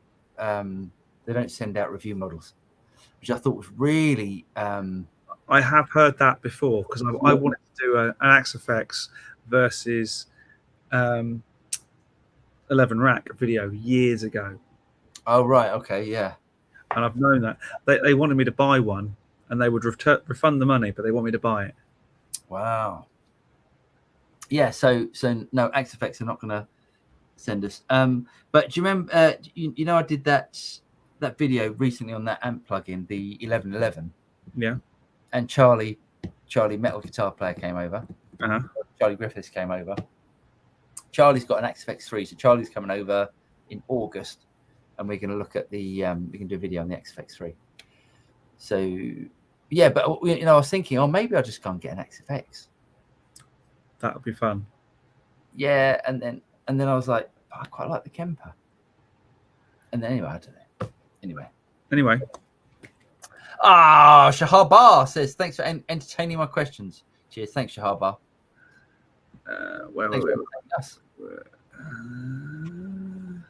Sorry, every time I scroll down, you lose where you are, which is so annoying. Okay, cool. James says, good day from Brisbane, Australia. Your daylight saving time is a killer for 4 a.m. start. We'll have to review the replay. Mate, I feel your pain. I understand that. James, do you respect wood? Is this like a euphemism? There's got to be a joke there somewhere, but yes, I respect timber. Don't worry. I'm not expecting us to start playing carbon fiber instruments. Although you did play a carbon fiber acoustic at NAMM a couple of years ago, and it was stonking. It was really good, wasn't it? Yeah, really good. Okay, live. I run mine in stereo. This is Top Low Telly, and I get lost in space and time. Lol. Sounds good. Nice. Matt Wright says, my dog shreds any paper it can hold off, and the post, if she off the postman, I guess. If she can, I feel your pain. Yes, mate. Julian Thompson, ever tried a King of Tone pedal? No, I haven't actually. Just got mine off nearly 4 years wait. Well, yeah, there's a big wait, and I think that's what puts me off. I just can't. With a 4 year wait. Yeah, in my opinion. What's that? No pedalers with a 4 year wait, but this is the person who waited 18 months for 2 drums. Yeah, there we go. 4 years. Jeez. I mean, that is basically TPS doing stuff, which is. Lou roll in the freezer, Curb Your Enthusiasm reference. Never seen it. It's got that bloke in it that I can't stand. Ben Mayers said, hey, I don't know if you've heard it, but apparently Mua has an iOS app called GE Labs, which has a profile and capture function. It'd be cool if you could check it out. Yes, that would be cool, actually. I'll see what I can do with that. Have either one of you had any experience with barefaced speaker cabs? Only watch. It's funny. Only watching the video and going, I really want to check one of those out. But it turns out my wife, one of her clients, works for Bareface, so I have an in. It's just having the time to exploit this in. But yes, it is something we are actively seeking, semi-actively. Shep Shepherd got the UA Ruby and Dream. Amazing. Running them one left and one right and flipping the phase on the Apollo. Is there a pedal that can flip phase? Yes, there is a pedal that can flip phase. If you get lots of ABY boxes do. One that comes to mind would be the Orange Detonator. Yeah. That's got a phase reversal on it. That will sort you out. Yes, that would work perfectly, actually. I'd highly recommend that. George, if space and noise weren't a problem, how many cabs would you own for recording? 3. A 4x12, a 12, and a 1x10. I'd definitely have a 4x12 if space wasn't an issue. I'd have a 2x12 and a 1x12. Don't like 1x10s. Yeah, I'm only thinking somebody who comes in might like a 1x10. Sure. Yeah. Please tell James to stop yawning. He's clearly been listening to too many Jamiroquai albums. That's called my son getting me up at 5:30 this morning. Yeah. I've been getting up earlier than normal because the brickies want to come in with the weather we're having at the minute. The brickies have been getting here at 7. Right. Nice. To work early, which makes total sense.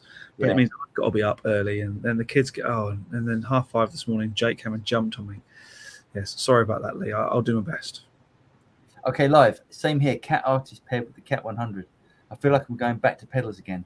They seem to add warmer and livelier sounds to my katanas. Gain stack in the front, delay and reverb in the loop. Nice. Yeah. There is a big tendency to go back to hardware pedals, but if you think about it, you pay, should we say, conservatively £100 for a pedal? Conservatively, how much is a Boss pedal these days? Yeah, I mean, yes, between 60, actually probably between 50 and 300 quid, I guess. Right, but 100 quid is a good pedal. You put 5 pedals on the deck, you're already over the price of a katana, and you think what you get in a katana. It's not surprising that you're going to love pedals a bit more because pedals are built to do one thing, to do what that pedal does. Yeah. Oh, talking about. Actually, I know I won't mention it. Although I do like that Jam, the Pink Floyd pedal. Yeah, that's great, isn't it? Oh God, did I like that? Yeah, I really like that. Yeah, I want to experiment with that. I want to basically make some Gilmore tones on that. Yeah. I think you do an amazing job on that. Oh, I do like that pedal. David Bro says, have you guys already reviewed the Marshall Silver Jubilee 12-inch combo? No, we reviewed the same thing, which is the head. I bought one of the heads, actually. It's really good. My favorite out of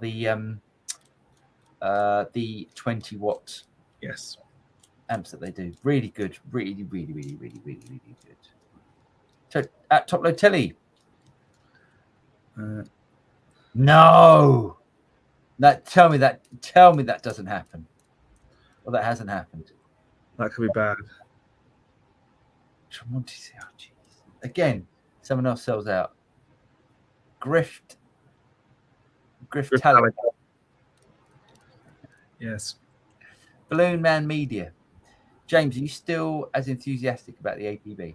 Absolutely. The only reason APB things have gone quiet at the moment is because thanks to a certain war, quite frankly, and component shortages, they can't make any at the minute. Oh, really? They can't. There won't be any new stock arriving till about October, November time. Wow. So yes, I'm completely and utterly overwhelmed, eulogizing about APB, but at the moment I can't do any videos for McDSP on it because they can't do stock. I mean, I've got stuff still sitting in, in their YouTube catalog that hasn't gone live yet, that is from November last year. Right. Wow. It's Have you still got yours? Have yours gone out to some of them? I've got one out with a well-known mix engineer, and I've got one here at the minute. Okay, nice. But once I get this machine, once it goes M1 friendly, because at the moment it isn't. Oh.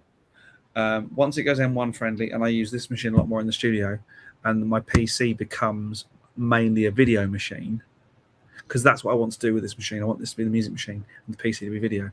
Yeah. Then, because I think this thing's going to fly with everything. Right. Yeah. Then I'll start, and of course, then they'll up it and they'll make it work on Windows. Right. Which is what I know it's on their development cycle. Okay. But yeah, I love it. Jeff Rock says, it's to keep the band occupied and out of the pub. Metallica selling out. Sell out. Metallica, I don't know. Yes. Will Cliff be teaching the bass section? No, not so much. Probably not. Maybe Jason Newsted. Oh no, that didn't work out so well either. Yeah. One fat strat cat says, "Lol, keep James out the shops in Beverly Hills." Why is that? What have you done in Beverly Hills? I love those guitar shops in Beverly Hills. Oh, are they a bit like that in Beverly Hills? Yeah. Although I actually did quite a lot of buying in Sam Nash in Hollywood, and had nothing but great experiences. The GC in Hollywood's quite good, but the Sam Nash I thought was much better. Yeah, I think generally, I mean, I don't think you would get that service that we get in that shop in America. I think American service is always America is a much more customer service focused. Yeah. Much more customer service focused. Yeah, definitely. It was funny when Westfield Stratford City first opened in the UK, around the Olympic Park. Obviously, all the American trainers had been over to instruct the staff and give them in training on customer service and all that. Because everyone was like, "Hi, how you doing? Welcome to XYZ shop." 6 months after, everyone was back to the. It's rubbish, isn't it? I don't know why the English retail is so bad. I was never like it when I worked in music shops, but could be why I had one of the highest sales targets. James Hetfield will be 59 in 3 weeks' time. Wow. Yep. Looks good. Looks good on it, doesn't he?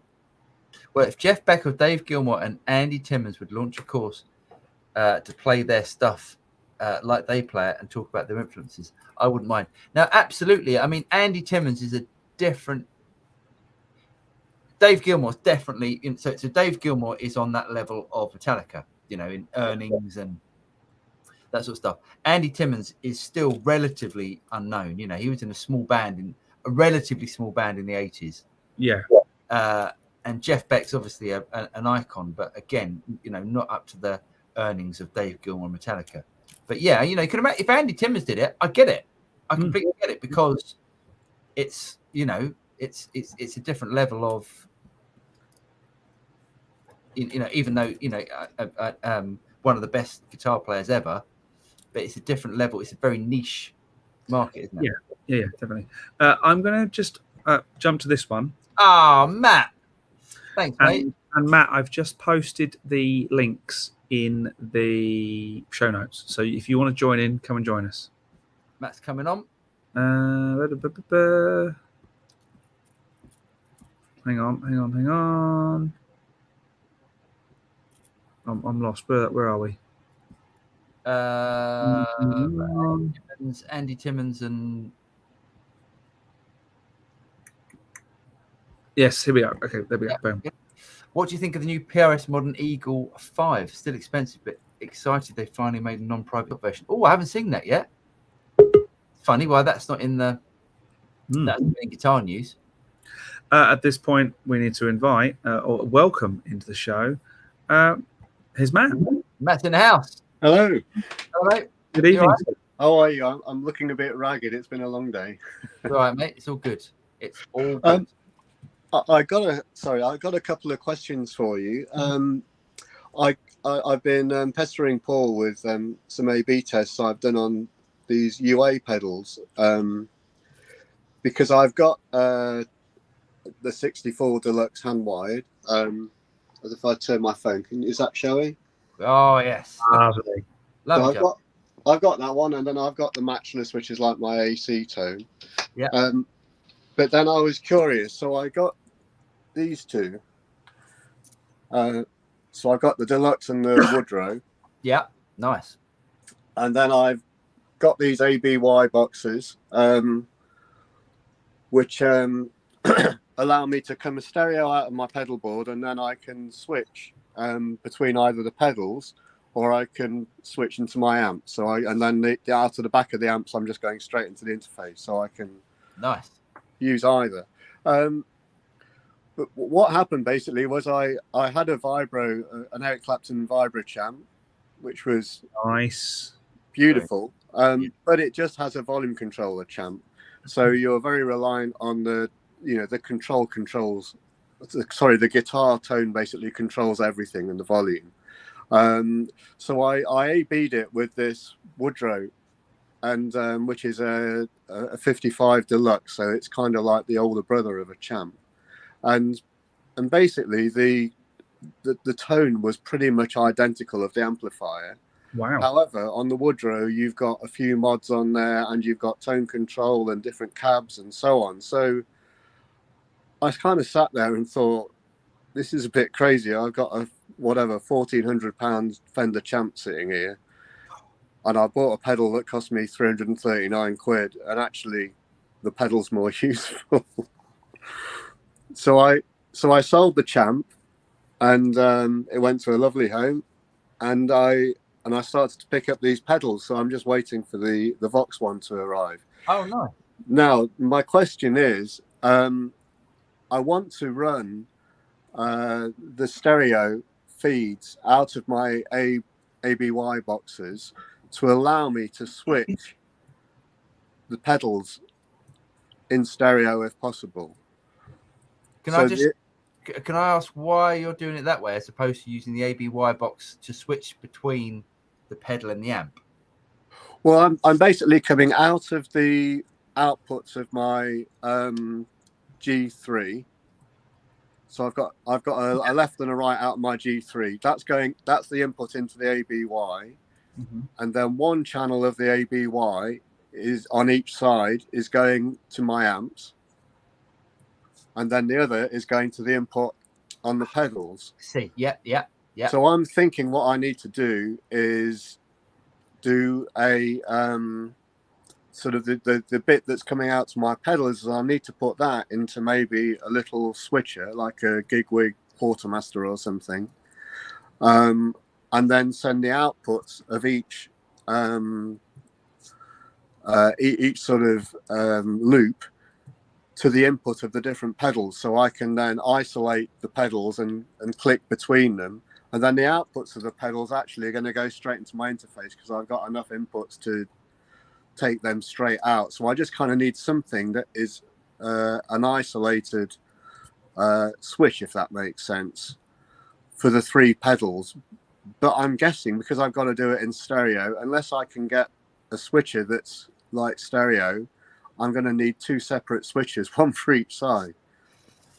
That sounds painful. Yeah, exactly. And I just thought you might know a better way of doing it. There must be. Radial are one of those companies that make loads of those really useful little boxes that do things. You go, that'd be handy. Sure, they have a solution. Deluxe amp. Okay, amp 1, amp 2. I'm just working this out how to do this. So ABY box, guitar. Well, I'm going to have 3. That's the problem, because I'm going to have the Vox one as well, but you can't actually get the Ruby at the moment anyway. Okay, So it's incredible. Yeah, I went on every shop and also Reverb and eBay, and there isn't one anywhere. Everywhere is a pre-order, so I've pre-ordered at Anderton, so I think it's a week on Friday or something. But so you've got 2 outputs. Yeah. But you've got 2 outputs on your G3. Yeah, so I've got a left and a right out, and at the moment I'm bringing that output. I can show you. So it comes out of here. There's 2 amps that come out, and then it goes in here. There's a lot of cablage going. There's a lot. I mean, there's got to be a simpler way of doing this. So they're the 2 cables going in, and then you basically got 2 outputs then coming out of each of these ABYs. At the moment, I'm feeding one in here, Yeah. and then I've got the other 2 going to my amps. Why don't you just have you used up all of the available slots on your G3? G3 is a gig rig pedal switching switcher. Yeah, well, I could get I think it's called a remote loopy or something, and it adds 2 additional loops. So I could create more loops and put the pedals through the loops, and they actually are TRS. I think what I would do, I think the amount that you'll end up spending on these ABY boxes, it's almost like you might as well just go and get yourself another switcher and then run into the switcher and then use the switcher to do all your clever switching. Because by the time you've bought those 2 ABY boxes and you bought and you're thinking about buying another thing, if you've got a secondary G3 or something like a Boss ES8, Yes. you could do all of that switching, because there's a lot of cabling going on. That's what I think. That's what I would do, because and it probably wouldn't cost you any more money, and it'd be a lot neater. Yeah. I suppose it's because I'm trying to run the amps, but the irony was tonight I was running the deluxe and the amp through my speakers, and then muting from one channel to the other through the monitors, and it was very easy to match the tone, but B, I actually preferred the pedal because it was slightly more focused. Isn't that funny? I mean, I think this is happening more and more, and as this technology gets better and better, I mean, it is really good at the moment, but you know, in a few years' time, it's almost like, why are we even? Because I did a gig. The last few gigs that I've done have all been silent stage. I mean, even that gig I did with James, we did that little thing on. Yeah. That's had to be a silent stage. It had to be a silent. It didn't have to be, but it was a silent stage. Yeah. And you almost think, what's the point anymore? I mean, we love amps, and I love amps, and I wouldn't get rid of my matches because it's brilliant for what I use it for. But if I go out live, you just think it's so much. You can get a great tone, and you know the tone you're going to get, and you're guaranteed to get that tone out of something like those UA pedals, or out of a Sorry, I've gone off on a bit of a tangent, and instead of No. The truth of the matter is, it's very difficult to work out that solution when. So I don't entirely know what you're going for. What Matt's trying to do is to be able to switch between any device to anything very, very quickly. But the only way I can see of doing that is to get another switching unit. But the honest answer to that is, Matt, you're probably never going to do that. Or am I wrong, and you already are doing it? Well, it was basically just for what I'm recording, because these pedals just took me by surprise. I didn't know they were coming out, and then when they did, I thought I'll just try the Tweed one because of the vibro champ. Because I kind of thought it was like a third option as an amplifier. So it was kind of like, well, if it works, then I could afford to, buy the pedals.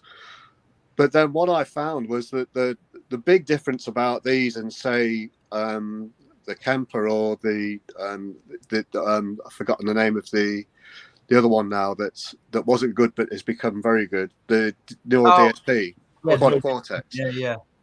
Is obviously they're kind of doing snapshots of amplifiers, and I've always thought the tones you've got of those snapshots, especially like the Michael Britt profiles and stuff, sound incredible. There is a but though, and that's when I'm recording, I tend to put my stuff into the amp, and then I will roughly get my tone, but because I'm engineering myself, I'll then play it back to the track. And if I just need to tweak the amp, knock out a bit of bottom end or a bit of top, whatever, then I'll just adjust the amp or the guitar, whatever, to get that sound. And obviously, if you've got a set profile, you can't really do that because it's captured the tone. Whereas with these pedals, it was just crazy because I would adjust and the pedal was reacting exactly like the amplifier. So you've hit the nail on the head there. That's exactly what the Kemper's. That's exactly what the problem and what the Kemper's great for. It's great for if you get your tone, you want to go out live with it because you captured that in the studio. Yeah. You want to go out live with. That's great. But you're so right. If you want to then fiddle around with some things, it doesn't react like an amp. Yeah. Would. But yes, you've hit the nail on the head. Yeah. Well, the thing that was crazy is it's like that deluxe. I mean, I've had a deluxe for over 10 years and I know it inside out, to the point where when I'm recording, I will just adjust the tone by like 0.5 and it will just get me there so quickly. But I can do that on this pedal, but then I can just flick a switch and it will just store it. So with each of my guitars, I was thinking I can just have an edge of breakup tone or whatever for all the different guitars, and it's just there. And I just literally click on my phone. I'm there, a couple of little tweaks, and it's done. As opposed to firing up the amp and da da da da da. So I just thought, they were quite staggering. But then my second question, I'm sorry for taking up so much time. No, not at all. Was because these pedals are then sounding so good. I'm now wondering, the monitors I got at the moment are these Adams AX7s. Yeah. So they're nice monitors, but they're not particularly expensive monitors. And both of you have got some very, very nice monitors. I'm now kind of thinking if I'm going to be recording guitar, which is what I'm mainly going to be doing, rather than going out live, and using these pedals, am I worth actually looking at investing in a better pair of monitors, and what your thoughts are? I think that's a really good question. I would say it depends on your room, because you can go and buy a really nice, expensive pair of monitors, and I've done it so many times, and then thinking that these monitors are going to improve my room, and the room is too small, or it didn't help at all, and you're better off just knowing what you've got and just using what you've got. I would say, the keys are really good because they do all that sort of correction stuff, but they're extremely expensive. Yeah, they'll be out of my league, I'm afraid. Right. Can I suggest an alternative? Yeah. Can I suggest you go the other way? Go for something really, really inexpensive monitor-wise. Get a pair of the IK Multimedia iLouds. They're really good, yeah. And use them as a second set, as a quote unquote a grot box set. They're not grotty at all. They sound amazing for little desktop speakers, but give yourself a second set of monitors. That way you've got, your Adams, which are great monitors. They're fantastic sounding things. And then you've got a second set, which you can then compare between, and they'll cost you under £100. Wow. Yeah, you're not going to, and honestly, I think if you're in a room that's really good. You've got some treatment on the wall. We can see that, which is... Yeah, I mean, the room sounds as good as I've ever had it. I mean, it's got, I've got big bass traps down there, and then some diffusion. and then more bass traps. And I hope I'm not making you all dizzy, but No, yeah, no. It- I think it's quite dead. It's really, I mean, not too dead, but it's really nice. I think you've got your monitors are great. I personally wouldn't change. If you really want to go to the next level and get your room, go to the next level with your sound sort of treatment and making your monitors sound best, I would probably go and buy a Trinov as opposed to changing my monitors. How much is that, James? A lot of money. I know that they're a lot of money, but it's not the price of. It's not keys. No, it's not No. key. It's not. Because I saw, I think it was Genelec made a series called The Ones or something, and they kind of have that correction in them, don't they? And that seems to be like middle ground. Frequency. They don't have phase and delay correlation in them, which is where Trinov really stands out. Oh, right. Very well having. That's where the difference is. That is definitely where the difference is, because I went to the launch party of those ones actually, and I thought they sounded really good. But James is right. If you go and get, I mean, you could go and get a second-hand Trinov. If you're thinking about going to buy another pair of monitors, I personally think you'd be much better off sticking with your monitors and trying to find a second-hand Trinov. Get an ST2 because you're only running in stereo, aren't you? Yeah. I'm not going to do Once you get it right, it is like you'll be like, you'll go, I cannot believe bypass it and go, no, quick, put it back on. Yeah, it's honestly, it makes that much difference. Well, that's fantastic. I've got to go because I think everyone will be getting incredibly bored with me. But no, that's really interesting. that was really, really helpful. And just one tip, I know somebody was asking about an ABY pedal. I actually bought a JHS one to begin with, which was slightly cheaper than this radial. And every time I clicked it, it popped in my monitors.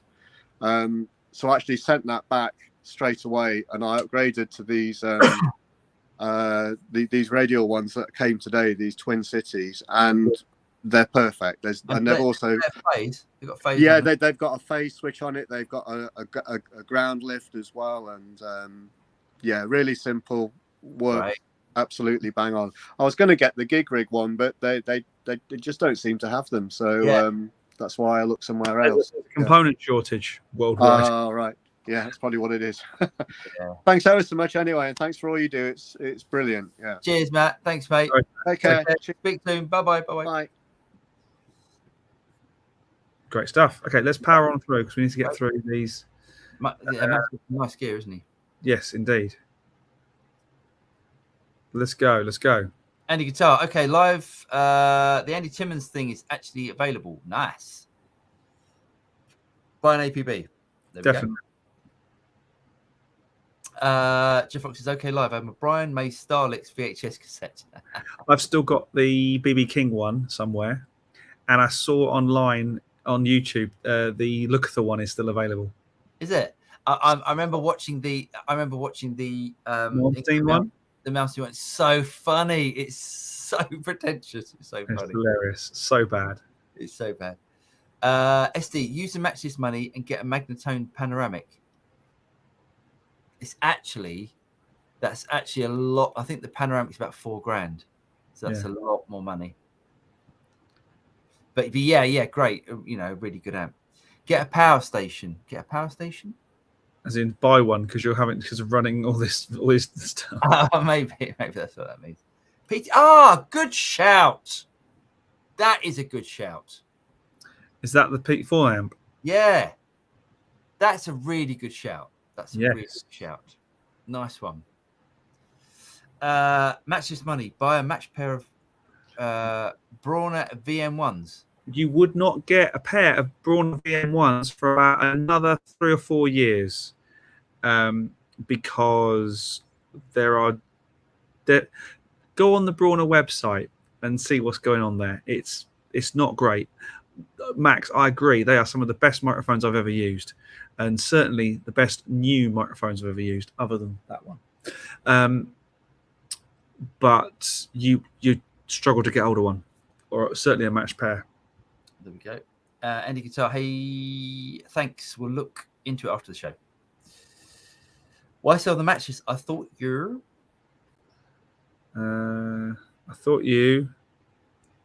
You were in awe of it. Anything on the red plate? I have an FM3 and SG61, both recommended. Interesting. Yes. So Clive, no. So the Lightning, it's really good. It's really good. It's just that in the studio, I always use the Independence 35. It's what I always use, and I love it. And that's the amp.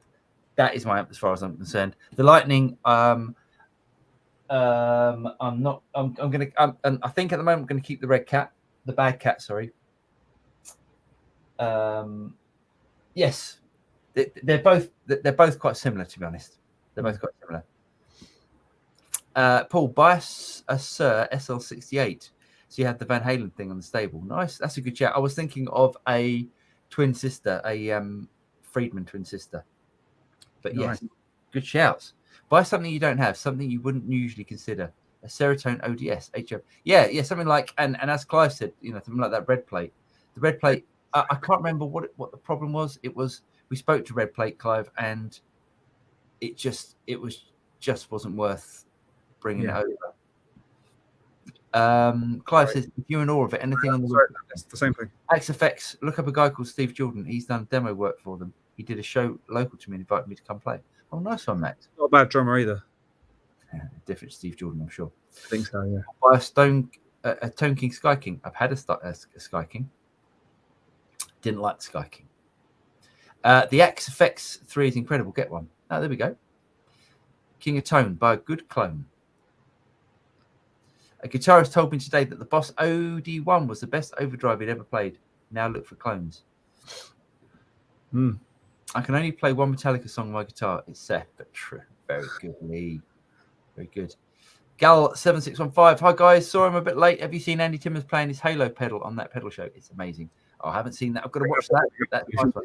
Loads of people talking about that. I'm definitely up for that. The Vertex Buffer pedal has a phase switch on it, says SD. And stereo output. Sweetwater sells them. Oh, nice one. Unfortunately, Sweetwater don't sell to the UK, but I can have a chat, mate. There we go. Yeah. Pedals that flip phase when they're engaged are stereo rig's worst nightmare. Thanks, guys. We'll check out the Detonator. Nice one. Yes, good. The Detonator is really good. If you try to do a G Labs, please capture your bad cat. I've been waiting to try a sim for one for too long. The bad cat's really good. It does sound really, really good. I've got a Bareface 1x12. I retired my old Victory Vertical 2x12 immediately. I've now sold the Victory. Nice one. Yeah, it's amazing. You missed my JK story. You might have to remind us, David, on that one. 100% of Tremonti's profits from the Sinatra album go to the National Down Syndrome Society. Oh, lovely. Well, that's great. That's great. If he's doing it for that reason, that's fantastic. Absolutely fantastic. Before I go, pedals. I was in digital modelers. They're fine. But when I bought a few pedals, built a versatile board with limits, and I've never enjoyed playing more than now. It can't be beat. I agree. I agree. But the thing is, once you get involved in that and you have to do silent stage gigs, because that's basically the way that everything is now. Yes. It almost negates the point. Tremonti's indeed made a Sinatra album. Yeah. Go to Norm's in Tanzania. Tanzania's where what's his CLA studio is. Oh, is it? Yeah. Nice. Of course, it's in Tanzania. I'd like to go to Norm's. Yes, of course. I'd like to go to Norm's. Yeah. Odd UK, I hear Boss are making the OD1 Wazar. Do you like Coldplay? Greetings. Yeah, I do actually. James doesn't. Take it or leave it. I like Coldplay. Jerry's Lefties in the shop. I would visit. Timmons is also a really nice guy, very humble. Yeah, everyone says good things about Andy Timmons, don't they? Matt, I'm lost. Yeah, there was a lot of tech. There was a lot of detail in Matt's. There was a lot of detail. Yeah, there was a lot of detail. But I see what he wants to do. But I do agree. I think maybe James said, "Would you ever do that?"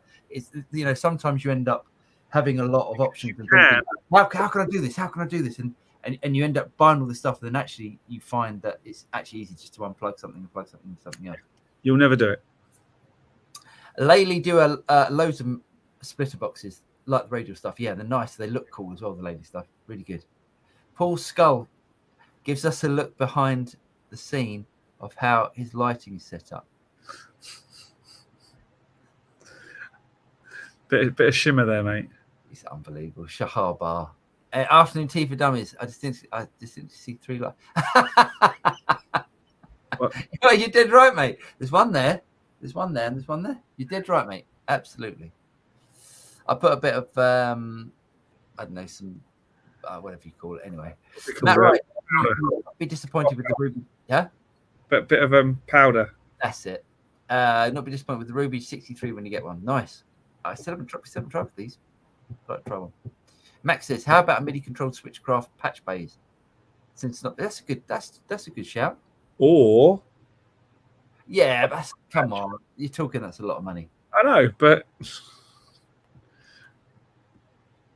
you might as well go and buy. You might as well just go and buy, another switcher for 700, 500 quid or whatever. Ruby.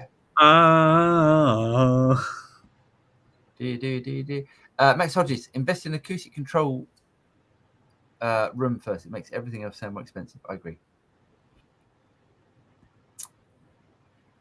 Yes, those iLouds are fantastic. They are good, aren't they? I really like them. They do sound good. KH0310 and sub. There we go. If your room's not good though, sub is not the way forward. Sub really not be clever. Oh, he meant the Freyet Power Station PS2. Seems to me that is something that would help you get more out of the amps you have. Well, I've got 3 different load boxes, but yes, I think the Freyet is different because it's a valve power amp in there. Evening Rat Bags, just tried your GT1000 patch at the Studio Rats. Nice one, Paul. Oh, nice one, Lake District Guitars. David Brass, wow. The only OD one I've seen decent clone is a JHS Bonsai. Nice. And we're there. We've got through them all. It's a long one again, wasn't it? It was. We haven't done a long one for some time. 2-hour marathons. Really hope you enjoyed tonight, everybody. We will be back next week with more of the same. With a bit of luck, it will be a little bit cooler, which will be nice. Yeah. I love the fact that we spend all winter whinging about how cold it is, and then it gets hot, and we go, "Oh, we can't take it." Oh yeah. I can take it when I'm in my nice air-conditioned studio. We will be back with you next week. Keep questions coming in. Any ideas for videos or anything like that? Any products you think we should check out? Please do keep that coming in.